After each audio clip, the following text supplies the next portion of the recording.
Hello. आपने back to back देखा कि कोलाइडल सॉल्यूशंस इंटरेक्शन के आधार पे दो तरह के होते हैं, एक लायोफिलिक और लायोफोबिक। आपको जो याद रखना है वो ये याद रखना है कि लायोफिलिक कोलाइडल सॉल्यूशंस को बनाने का कोई स्पेशल मेथड नहीं होता है, ऑलरेडी हैव डिस्कस दैट। लेकिन लायोफोबिक कोलाइडल सॉल्यूशंस जो होते हैं उसमें डीपी और डीएम, डिस्पर्स फेज और डिस्पर्सन मीडियम, दोनों का नेचर डिफरेंट होता है। इसलिए इसको बनाने के लिए हमें स्पेशल मेथड की रिक्वायरमेंट होती है और उसी स्पेशल मेथड को हम अब पढ़ेंगे, कंटिन्यू करेंगे। तो remember what I am saying, there are two type of colloidal solutions on the basis of interaction between dispersed phase and dispersion medium. One is lyophilic, another is lyophobic. There is no special method required for the formation of lyophilic colloidal solution. As we have studied कि जब भी lyophilic colloidal solutions को बनाना होता है तो simply हमको क्या करना होता है, चम्मच से स्टिर कर देना होता है, हिला देना होता है। लेकिन लायोफोबिक कोलाइडल सॉल्यूशंस में डीपी और डीएम के नेचर डिफरेंट होने की वजह से इसको बनाने के लिए हमें स्पेशल मेथड की रिक्वायरमेंट होती है, स्पेशल मेथड की रिक्वायरमेंट होती है। So now will simply start with the preparation of colloidal solution. As we have seen that colloidal solutions are of two type, lyophilic and lyophobic. अभी थोड़ी देर पहले, कुछ सेकेंडों पहले ही हमने देखा है कि कोलाइडल सॉल्यूशंस जो होते हैं वो दो तरह के होते हैं, लायोफिलिक कोलाइडल सॉल्यूशंस और lyophobic colloidal solutions. Lyophilic colloidal solutions and lyophobic colloidal solutions, you know everything about this. Lyophilic के बारे में आपको पता है कि no special methods are required for the formation of this. जब भी आपको लायोफिलिक कोलाइडल सॉल्यूशंस बनाना होता है तो सिंपली आपको डिस्पर्स फेज और डिस्पर्सन मीडियम को मिक्स कर देना होता है और उसको चम्मच से फेंट देना होता है, चम्मच से हिला देना होता है। Okay, you got this. क्योंकि लायोफोबिक कोलाइडल सॉल्यूशंस में डिस्पर्स फेज और डिस्पर्सन मीडियम का नेचर अलग अलग होता है, that's why it require special method for its formation. और वो जो स्पेशल मेथड्स हैं वो दो तरह के हैं, एक डिस्पर्सन मेथड है और एक कंडेंसेशन मेथड है। एक डिस्पर्सन मेथड है और एक कंडेंसेशन मेथड है। फिर से बोलूं तो लायोफोबिक कोलाइडल सॉल्यूशंस को बनाने के जो स्पेशल मेथड हैं, दो ही स्पेशल मेथड हैं, एक डिस्पर्सन मेथड है और एक कंडेंसेशन मेथड है। डिस्पर्स का मतलब क्या होता है, स्कूल जाता है, स्कूल में प्रेयर होता है, प्रेयर के बाद क्या होता है, डिस्पर्स हो जाते हो आप लोग। गेम होता है, गेम के बाद क्या होता है, डिस्पर्स हो जाते हो। तो इसका मतलब डिस्पर्सन का मतलब कोई बिगर पार्टिकल्स है और उस बिगर पार्टिकल को तोड़ तोड़ के अगर छोटे पार्टिकल्स में कन्वर्ट कर दो जिनका साइज रेंज कोलाइडल रेंज के अंतर्गत आता हो तो उसको डिस्पर्सन मेथड बोलते हैं। मतलब डिस्पर्सन मेथड का मतलब या डिस्पर्सन मेथड के अंतर्गत हम क्या करेंगे, बड़े पार्टिकल को डिस्पर्स करके छोटे छोटे कोलाइडल साइज रेंज पार्टिकल में कन्वर्ट कर देंगे। सिंपल इतना मतलब होता है डिस्पर्सन मेथड में। कंडेंसेशन मेथड का मतलब क्या होता है, कंडेंसेशन का मतलब होता है छोटे छोटे एटम्स हैं, स्मॉल साइज के होते हैं, छोटे छोटे स्मॉल साइज के एटम्स आपस में क्या करेंगे, दे विल सिंपली एग्रीगेट, वो आपस में जुड़ जाएंगे, वो आपस में मिल जाएंगे और मिल के अगर बिगर साइज कोलाइडल पार्टिकल्स बना ले, अगर बिगर साइज यानी कोलाइडल साइज रेंज के पार्टिकल बना ले मेरे भाई, कोलाइडल साइज रेंज के पार्टिकल बना ले तो सिंपल इसको हम बोलते हैं कंडेंसेशन मेथड। फिर से बोल दूं, लायोफिलिक कोलाइडल सॉल्यूशन बनाने के लिए कोई स्पेशल मेथड हमारे पास नहीं है, कई बार डिस्कस हो चुका है। लायोफोबिक कोलाइडल सॉल्यूशंस को बनाने के दो स्पेशल मेथड होते हैं, एक को हम डिस्पर्सन मेथड बोलते हैं और एक को कंडेंसेशन बोलते हैं। क्या अभी भी तेरे को बताने की जरूरत पड़ेगी कि डिस्पर्सन मेथड में क्या होता है, डिस्पर्स होता है यार, कोई बड़े बड़े पार्टिकल्स होते हैं उनको छोटे पार्टिकल्स में डिस्पर्स कर देते हैं। और कंडेंसेशन मेथड में क्या होता है, छोटे छोटे पार्टिकल जिनकी साइज बहुत ही छोटी होती है, कई नैनोमीटर में होती है, उन छोटे छोटे पार्टिकल्स को जोड़ के जब कोलाइडल साइज रेंज में कन्वर्ट कर देते हैं। और कोलाइडल साइज रेंज होता क्या है, क्या होता है, व्हाट इज कोलाइड्स, कोलाइड्स का डायमीटर कितना होगा, 1 नैनोमीटर से 1000 नैनोमीटर के बीच में। तो जब छोटे छोटे एटम्स आपस में जुड़ के 1 नैनोमीटर से 1000 नैनोमीटर के बीच का डायमीटर साइज एक्वायर कर लेंगे तो उन्हीं को कोलाइडल पार्टिकल्स बोलेंगे और इस तरह की प्रक्रिया को हम कंडेंसेशन मेथड बोलेंगे। तो there are only two methods of formation of preparation of lyophobic colloidal solution, dispersion and condensation method. Dispersion method में भी मेनली हमने तीन मेथड्स को कैटेगराइज किया है। One is peptization, very important, one is peptization, very important, another is Bredig's arc method, जी है यहाँ पे, अगर आपको दिखाई नहीं पड़ रहा हो, समझ में ना आ रहा हो तो समझ जी है। तो first one is peptization, second one is Bredig's arc method जिसको हम इलेक्ट्रो डिस्पर्सन मेथड भी बोलते हैं, and third one is mechanical method. तो लायोफोबिक कोलाइडल सॉल्यूशंस को बनाने के तीन मेथड होते हैं, पेप्टाइजेशन, ब्रेडिग्स आर्क मेथड और मैकेनिकल मेथड। एक एक करके हम लोग उसको समझते हैं। पेप्टाइजेशन क्या होता है? कई बार इसको एग्जाम में पूछा जाता है और कई बार बच्चे जो है वो पता नहीं क्यों कंफ्यूज होता है, कॉम्पिटिशंस में भी खूब पूछे जाते हैं और बाकी जगह भी खूब होता है, और ऐसा क्यों होता है मुझे समझ में नहीं आता। बहुत सिंपल सी बात है, पेप्टाइजेशन में आपको क्या चीज ध्यान रखना होगा ये समझ लीजिए। एक वर्ड बस ध्यान रखना होगा, एक वर्ड ध्यान रखना होगा, फ्रेश, एक वर्ड। तो अब इसका पहले डेफिनेशन मैं आपको समझा देता हूं। Process of obtaining colloidal solutions from freshly obtained precipitate. कोई प्रेसिपिटेट है वो जल्दी ही बना है, प्रेसिपिटेट वो ताजा ताजा प्रेसिपिटेट बना है, जल्दी कोगुलेट हुआ है, दूध है मतलब बहुत फटने वाला है, अबाउट टू गो। तो अगर कोई ऐसा कोलाइडल सॉल्यूशन है जो भी जल्दी ही प्रेसिपिटेट हुआ है, वहां पे प्रेसिपिटेट जो होगा, यानी ये क्या है, एग्जाम्पल के तौर पे बताऊं तो ये क्या है, फ्रेश प्रेसिपिटेट ऑफ, कोई एग्जाम्पल ले लेते हैं तो फेरिक हाइड्रोक्साइड। आपको पता है, आपको केमिस्ट्री में ही सिखाया जाता है कि फेरिक हाइड्रोक्साइड जो होता है ये पानी में इनसॉल्युबल होता है। अगर पानी में आपने मौका दिया तो ये नीचे की तरफ सेटल कर जाएगा, ये बैठ जाएगा। ये बात आपको समझ में आनी चाहिए। तो if we will take fresh precipitate of ferric hydroxide, और इस फ्रेश प्रेसिपिटेट में हमने क्या करना है, हमने एक केमिकल पुट कर देना है, हमने एक यहाँ पे केमिकल, एक कंपाउंड पुट कर देना है, that compound is called as ferric chloride. Freshly obtained precipitate समझ में आ रहा है, ये प्रेसिपिटेट नीचे बैठा हुआ है फेरिक हाइड्रोक्साइड का, पानी इसके ऊपर अलग हो चुका है। अब इसको वापस हमको कोलाइडल सॉल्यूशन के फॉर्म में कन्वर्ट करना है। तो यहां पे हम क्या करेंगे कि इस कंटेनर में हम FeCl3 डालेंगे। जैसे ही FeCl3 डालेंगे, FeCl3 इलेक्ट्रोलाइटिक बिहेवियर की वजह से ये ब्रेक हो जाता है, टूट जाता है, किसमें, फेरिक में, फेरिक आयन में, Fe+3 में और क्लोराइड आयन में। ये फेरिक आयन और क्लोराइड आयन इस पानी में जैसे ही जाएगा तो इनके पास और इनके पास एक अपनी अपनी ताकत होती है यार, सबकी हैसियत थोड़ी ना होती है कुछ बड़ा कर ले, सबकी हैसियत थोड़ी ना होती है कि इतनी मुश्किल से बैठ के पढ़ाई कर ले। हाँ, हम तो फ्री हैं and we have got everything free. हमारी मर्जी हम क्या खाएं, हमारी मर्जी हम क्या करें, इसी का हम लोग फायदा उठाते हैं। हमारी मर्जी हम क्या देखें, ठीक है। तो यहां पे वही हाल है, इसकी मर्जी ये क्या करे। तो जैसे FeCl3 को आपने पानी में डाला, हमारी मर्जी हम क्या खाएं, हमारी मर्जी हम क्या देखें। तो ध्यान रखना, भगवान ने फ्रीडम तो दे दिया है, लेकिन फ्रीडम का कहां पे यूज करना है वो आपको समझ में आना चाहिए, वरना रद्दी हो जाओगे, रद्दी। ध्यान से, इस FeCl3 को हमने पानी में पुट किया तो ये ब्रेक हो गया Fe+3 और Cl- में। ये दोनों आयंस इसके अंदर पहुंचे। अब ये दोनों आयंस जो हैं वो इस फ्रेश प्रेसिपिटेट के साथ इंटरैक्ट करेंगे। ये दोनों आयन इस फ्रेश प्रेसिपिटेट के साथ इंटरैक्ट करेंगे और दोनों में से किसी एक की हैसियत होगी कि उसका इंटरेक्शन अच्छा हो। तो यहां पे हम देखते हैं कि ये जो फेरिक आयन है वो फेरिक आयन बहुत तेजी से इस प्रेसिपिटेट के साथ इंटरेक्शन कर लेता है, इसका एडजॉर्प्शन हो जाता है, जिसकी वजह से यहाँ के प्रेसिपिटेट थोड़े थोड़े लूज होने लगते हैं और लूज होने के बाद थोड़ी देर के बाद ये वाला पूरा पोर्शन अलग से टूट जाता है कोलाइडल साइज रेंज में, और इसके चारों तरफ Fe+3 की लेयर बन जाती है कुछ इस तरह से। ये जो प्लस हमने दिखा दिया है इसका मतलब Fe+3। तो अब ये फेरिक आयन ने क्या किया कि धीरे से वो प्रेसिपिटेट के साथ इंटरैक्ट किया और इंटरैक्ट करने के बाद धीरे धीरे करके यहां से उसने छोटे छोटे कोलाइडल साइज रेंज के पार्टिकल्स को निकालना शुरू किया, तोड़ना शुरू किया, ब्रेक करना शुरू किया, सेपरेट करना शुरू किया, सेग्रीगेट करना शुरू किया, और इस तरह से ये फ्रेशली ऑब्टेन्ड प्रेसिपिटेट वापस फिर से कोलाइडल साइज रेंज में कन्वर्ट हो गया।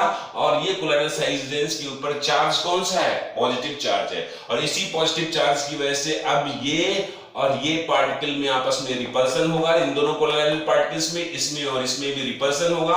अब ये प्रेसिपिटेट वापस नहीं होंगे। Now you have got simply colloidal solution from freshly obtained precipitate. तो जस्ट इसको रिमाइंड करिए, अपने दिमाग में रखिए, हमेशा के लिए ख्याल में रखिए, the process of obtaining colloidal solution from freshly obtained precipitate. अगर प्रेसिपिटेट पुराना हो जाएगा तो जाहिर सी बात है यहाँ पे बॉन्डिंग बहुत स्ट्रांग हो जाएगी, नीचे बैठ के एकदम जम सा जाएगा और फिर उसको वापस कोलाइडल सॉल्यूशन के फॉर्म में रिगेन करना थोड़ा मुश्किल होगा, इनफैक्ट बहुत मुश्किल होगा। सो हम फ्रेशली प्रेसिपिटेट, फ्रेश प्रेसिपिटेट की बात करते हैं। The process of obtaining freshly, the process of obtaining colloidal solution from freshly obtained precipitate is what we call as peptidation। और जब भी हम पेप्टाइजेशन के दौरान कोलाइडल सॉल्यूशंस बनाते हैं तो वहां पे कोई ना कोई केमिकल्स हमेशा यूज करते हैं। अब इस केमिकल की बात करें तो इस केमिकल को हम क्या बोल सकते हैं? The chemical, the electrolyte which is used during the peptidation are called peptizer, P-E-P-T-I-Z-E-R, peptizer। सो क्या बोलेंगे हम? पेप्टाइजर। तो with help of peptizer simply we obtain the colloidal solution from freshly obtained precipitate। इसका और एक एग्जांपल आपको बताता हूं। जैसे घर में कभी कभी ऐसा होता है कि हम जो दूध लेके आए होते हैं वो हमको लगता है कि यार अगर इसके साथ कोई ट्रीटमेंट नहीं किया तो ये फट जाएगा। मोस्ट ऑफन घर में ऐसा होता है कि पता चला हमने दूध रख दिया है और वो काफी दिन से रखा हुआ है और हमको लग रहा है कि वो फटने वाला है, अगर कोई ट्रीटमेंट नहीं किया तो थिकनिंग उसकी दिखने लगती है। तो अगर आप समझदार हो, चैप्टर को पढ़ रखे हो, तेरे को एप्लीकेशन आता है, तो आपको क्या करना चाहिए? उस दूध में थोड़ा सा बेकिंग पाउडर डाल दो।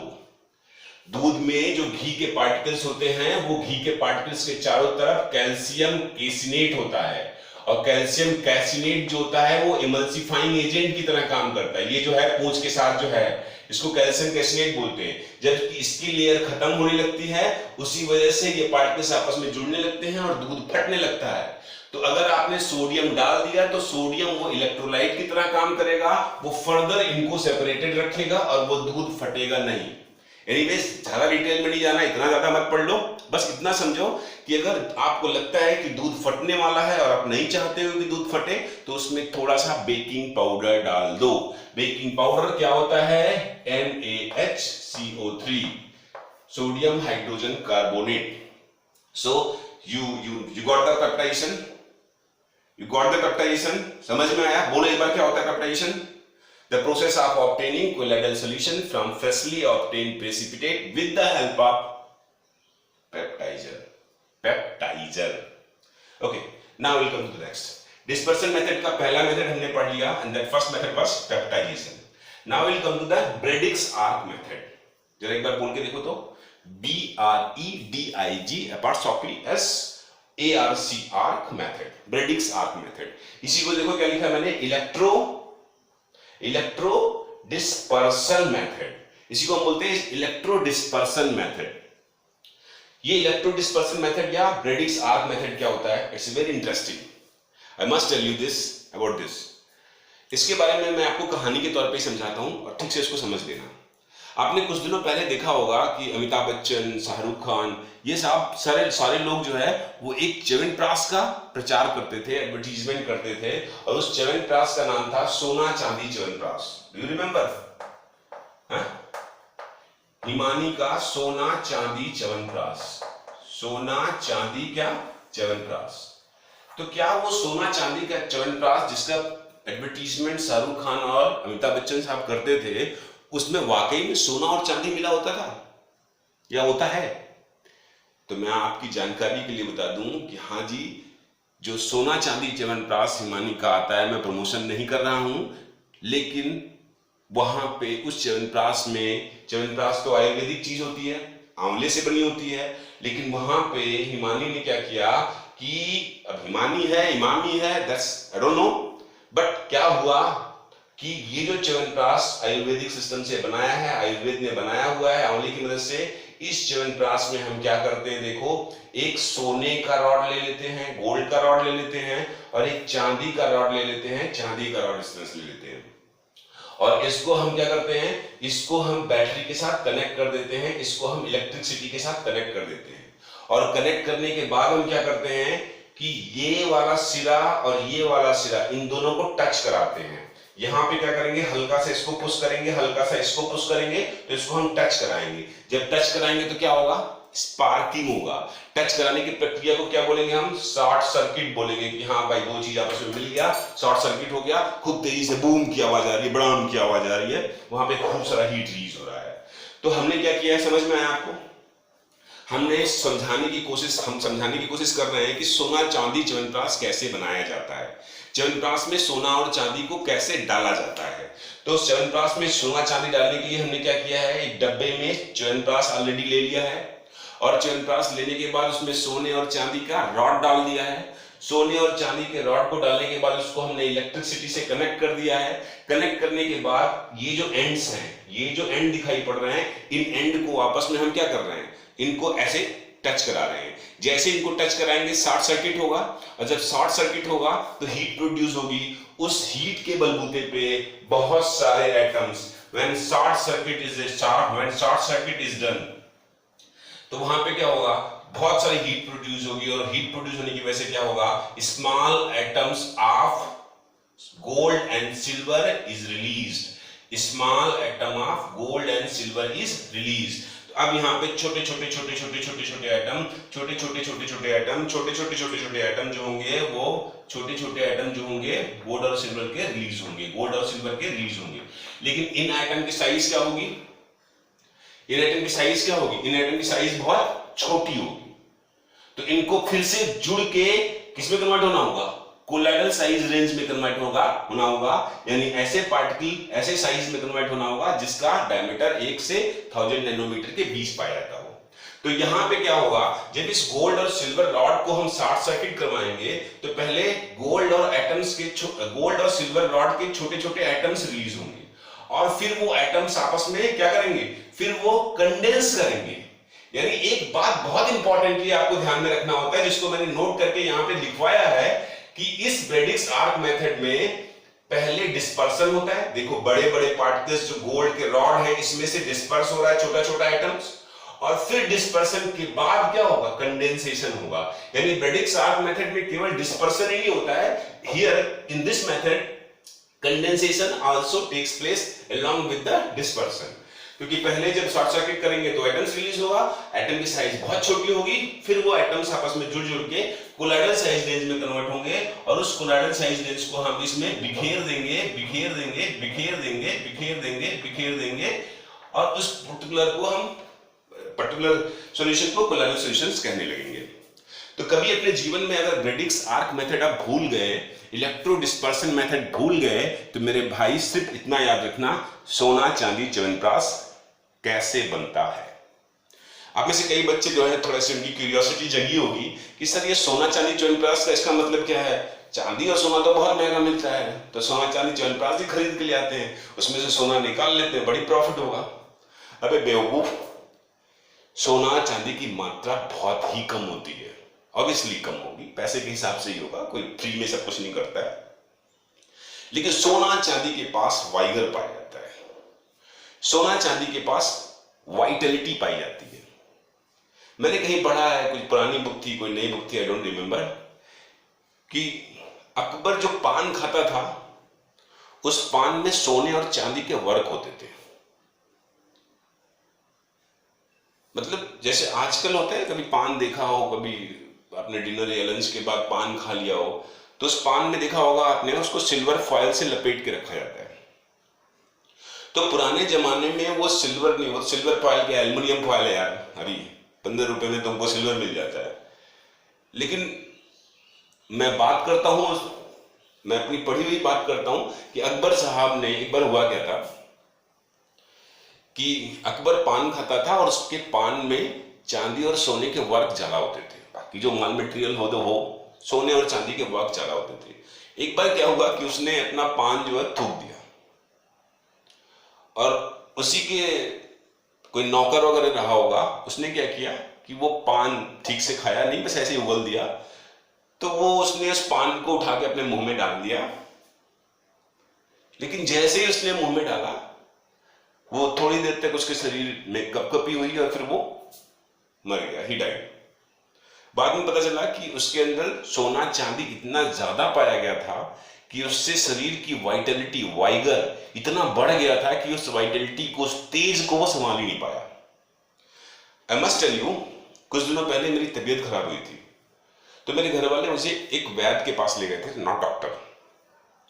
तो वैद्य ने मुझे एक सोने का भस्म दिया था।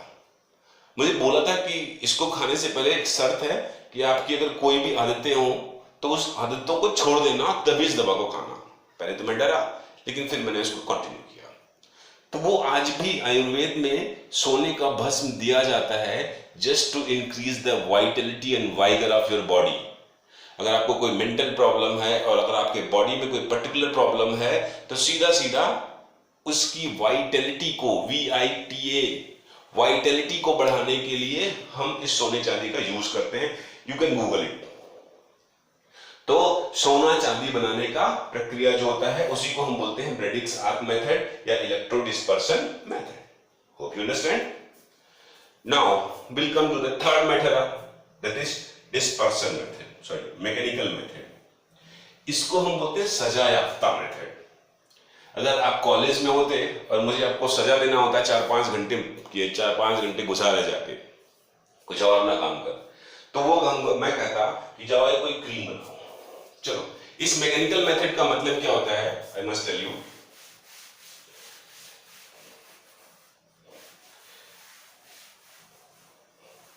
इस मैकेनिकल मेथड में मैं आपको बताऊंगा कोई भी क्रीम बनाना, कोई भी cream, fair and lovely, fair and handsome, कोई भी फेयरनेस क्रीम जो आती है वो कैसे बनाया जाता है मैं आपको सिखाता हूं। आपको सिंपल क्या करना है, आपको एक कंटेनर ले लेना है, एक डब्बा ले लेना है, उसमें पाउडर ले लेना है। अब आपको पाउडर समझ में नहीं आ रहा होगा, तो पाउडर समझ में नहीं आ रहा है तो जो आता है पॉन्ड्स का टेल्कम पाउडर ले लो, दुनिया भर का पाउडर आता है, कोई सा भी पाउडर ले लो।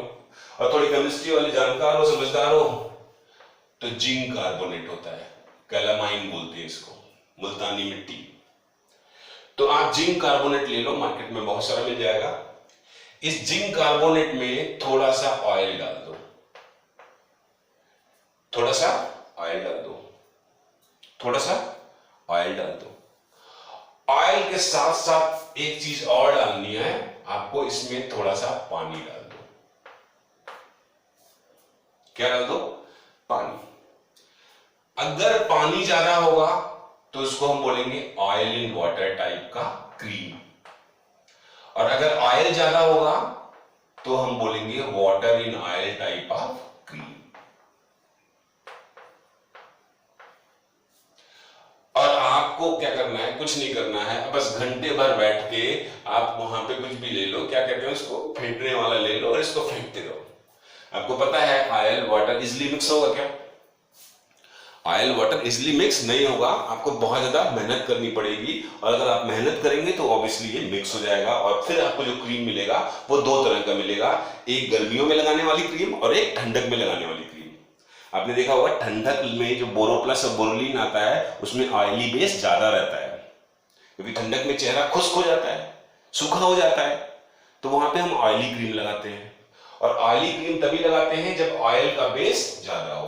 तो इस तरह की क्रीम को हम बोलते हैं ऑयली क्रीम, यानी ये विंटर क्रीम है, जनरली इसको हम विंटर में प्रीफर करते हैं, और ये है असली फेयर एंड लवली या फेयर एंड हैंडसम जो गर्मियों में हम यूज करते हैं, जिसको लगाने से चेहरे का ऑयल ही खत्म हो जाता है, दिखता कम है। क्यों? क्योंकि वहां पे क्या है, वाटर बेस ज्यादा है। इसको अगर आप चेहरे पर लगाओगे तो ये सूख जाएगा, ये ऑयली नहीं दिखेगा, तो इसको हम बोलते हैं समर क्रीम। क्या बोलते हैं भाई? Summer cream. अब तेरे को अगर उसकी मार्केटिंग करनी है तो थोड़ा सा मलाई डाल दो, मक्खन डाल दो, थोड़ा गुलाब जल डाल दो, थोड़ा ग्लिसरीन डाल दो, थोड़ी और प्रोटीन डाल दो, ताकि एडवर्टीजमेंट के लिए आप कुछ लिख सको। And that's how we got this cream, fairness cream. तो यहाँ पे इस फेयरनेस क्रीम को बनाने का जो मेथड है, इसी को सिंपल हम मैकेनिकल मेथड कह रहे हैं। इसमें आपको बताने की कोई जरूरत नहीं है हमें कि भैया इसमें ये सारे इंग्रेडिएंट्स को लेके सिंपली यहाँ पे मथनी होती है, इसको क्या बोलेंगे आई डोंट रिमेंबर, इसी से लेके आप इसको पोर्सिलिन जिसमें क्या करते रहो, फेंटते रहो, गूंथते रहो तब तक जब तक ये होमोजेनियसली आपस में मिक्स ना हो जाए। तो आपने देखा कि लायोफोबिक कोलाइडल सॉल्यूशंस बनाने के हमारे पास दो मेथड होते हैं, एक डिस्पर्सन, एक कंडेंसेशन। डिस्पर्सन मेथड में भी तीन मेथड होते हैं, peptization, the process of obtaining colloidal solutions from freshly obtained precipitate. दूसरा ब्रेडिक्स-आर्क मेथड यानी सोना चांदी च्यवनप्राश बनाने का तरीका, जिसमें पहले डिस्पर्सन होता है एटम्स का और फिर वो एटम्स आपस में कंडेंस होकर कोलाइडल साइज रेंज में कन्वर्ट होते हैं और फिर वो colloidal size range particles chyawanprash में होमोजेनियसली या फिर जैसे भी कहें डिस्ट्रीब्यूट हो जाते हैं। और तीसरा मेथड है मैकेनिकल मेथड, जिसमें हमें एक्टिवली मेहनत करनी होती है, active work is required into this method. Now will come to the next one is the next method of the formation of colloidal solution is condensation method.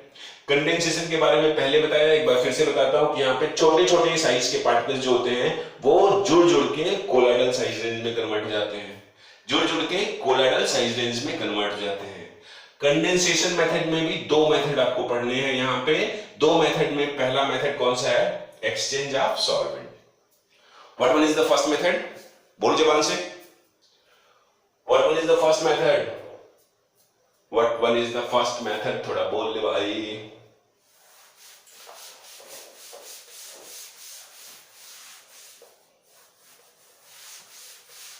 चलो कोई नहीं, मैं मिटा ही दे रहा हूं। आपको याद होगा ना कंडेंसेशन मेथड और केमिकल मेथड। कंडेंसेशन मेथड और व्हाट मेथड? Chemical method. तो दो मेथड होते हैं। सबसे पहले की बात करते हैं सॉल्वेंट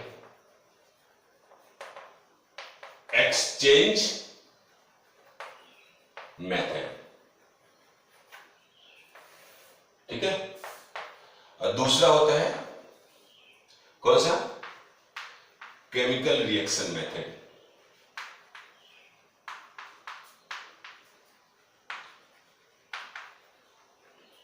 ये दोनों किसके अंतर्गत आते थे? ये आते थे कंडेंसेशन मेथड के अंतर्गत।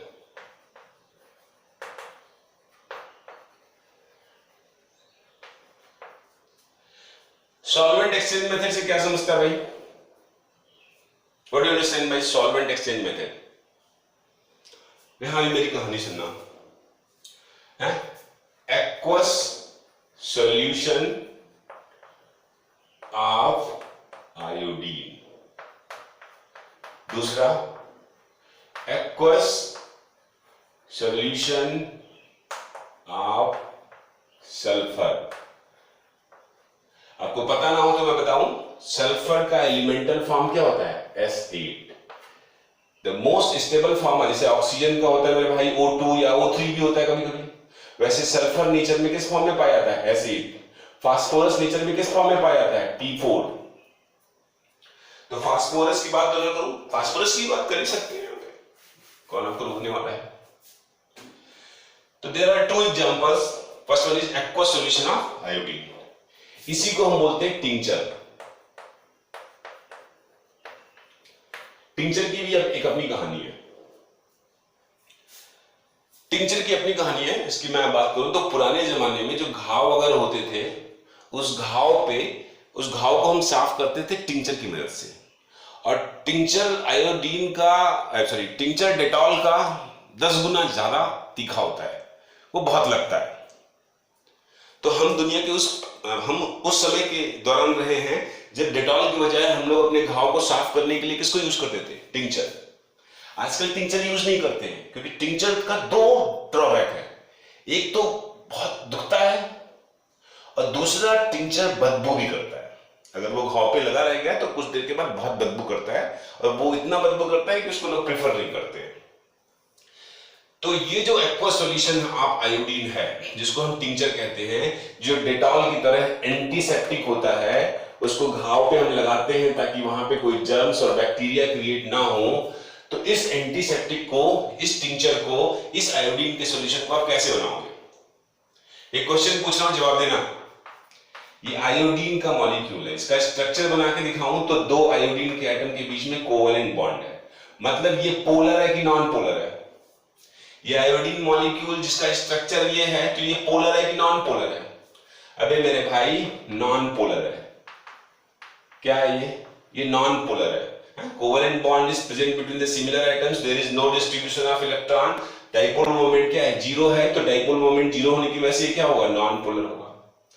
एक्वस सॉल्यूशन का मतलब आपने डब्बे में पानी लिया, अगर आप डब्बे में पानी लोगे और पानी लेने के बाद आयोडीन को यहां पे डालोगे, तो आयोडीन के बारे में मैं बात करूं तो आयोडीन भी नमक की तरह होता है। जैसे नमक के क्रिस्टल्स होते हैं वैसे ही आयोडीन के क्रिस्टल्स होते हैं।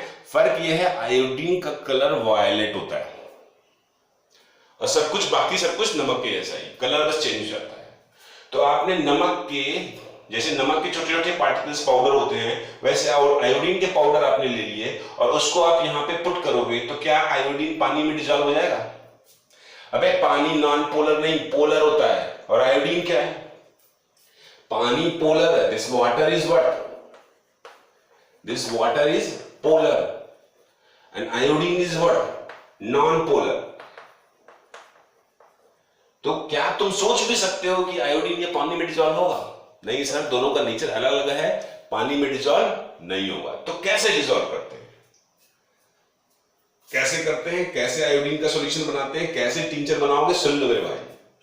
सबसे पहले हम क्या करते हैं, चुल्लू भर पानी लेते हैं, डूब नहीं मरना। सबसे पहले हम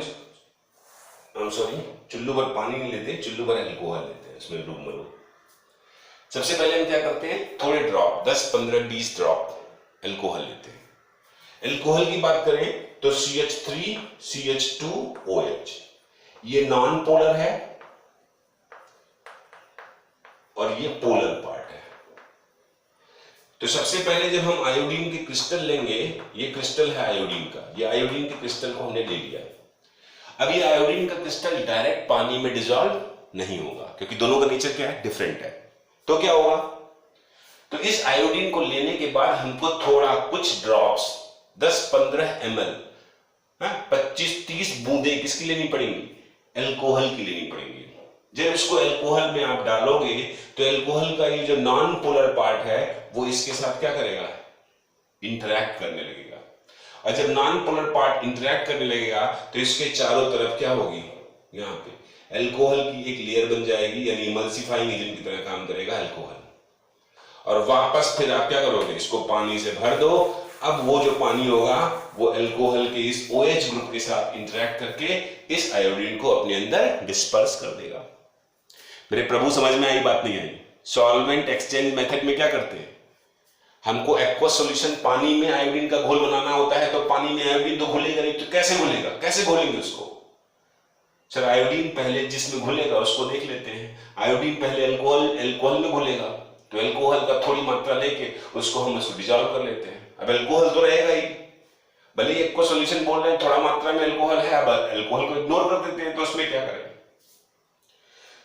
तो अगर आयोडीन को पानी में डिसॉल्व करना है तो आयोडीन में डायरेक्टली पानी लेने के बजाय पहले चुल्लू भर अल्कोहल ले लो, अल्कोहल से पूरे आयोडीन को मिक्स कर लो अल्कोहल में, और उसके बाद सॉल्वेंट एक्सचेंज कर दो, यानी पानी को उसमें डाल दो गले तक, till the neck, and this is what you got the tincture, aqueous solution of iodine.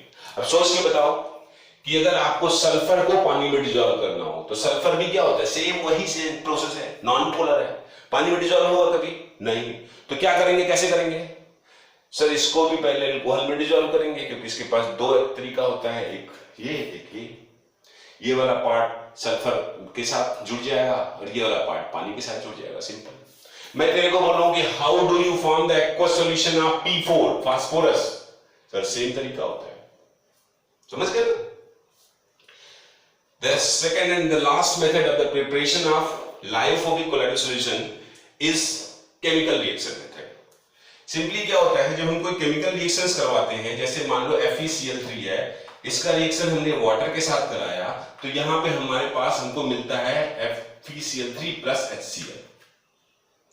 अगर आपने इसके साथ कोई ट्रीटमेंट नहीं किया तो सीधे ये प्रेसिपिटेट के फॉर्म में कन्वर्ट हो जाएगा, सीधे ये क्या करेगा, ये प्रेसिपिटेट के फॉर्म में कन्वर्ट हो जाएगा, it will precipitate out, precipitate,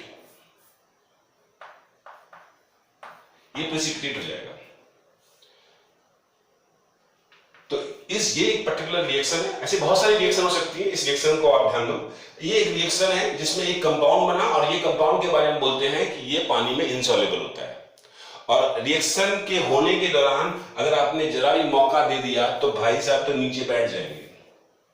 लेकिन जैसे ही एक छोटा मॉलिक्यूल FeOH3 का बना, दूसरा मॉलिक्यूल बना, तीसरा मॉलिक्यूल बना, चौथा मॉलिक्यूल, पांचवा, छठा, सातवां, इसके बाद आपने क्या किया, आप सॉल्यूशन को जिसमें आप फेरिक हाइड्रोक्साइड बन रहा है, अगर उस सॉल्यूशन को फेंटने लग गए, हिलाने लग गए, तो अब यहाँ पे क्या होगा, अब फेरिक क्लोराइड के क्या मिलेंगे आपको, अब फेरिक क्लोराइड के, यहाँ पे पहले मैं पेप्टाइजेशन में भी यही बात बताया था, अब फेरिक क्लोराइड के क्या मिलेंगे, कोलाइडल पार्टिकल्स, कोलाइडल रेंज के पार्टिकल्स मिलने लगेंगे और वो पानी में डिस्पर्स पाया जाएगा। इस तरह से कोलाइडल सॉल्यूशन के फॉर्म में पाया जाएगा। So we have simply finished with the preparation of colloidal solution. We have gone through, there is two type of method for the formation of lyophobic colloidal solution. One is dispersion, another is condensation. Dispersion method is of three type: peptidization, Bredig-Sharp method, mechanical method, and condensation method is of two type: solvent exchange method and chemical reaction method. In solvent exchange method, we simply use two solvents. First solvent which can interact with the matter to be dissolved, iodine या acid.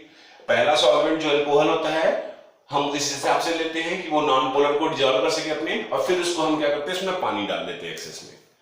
तो we have done with the preparation of colloidal solution. Thank you very much. This is Praveen signing out until we meet again.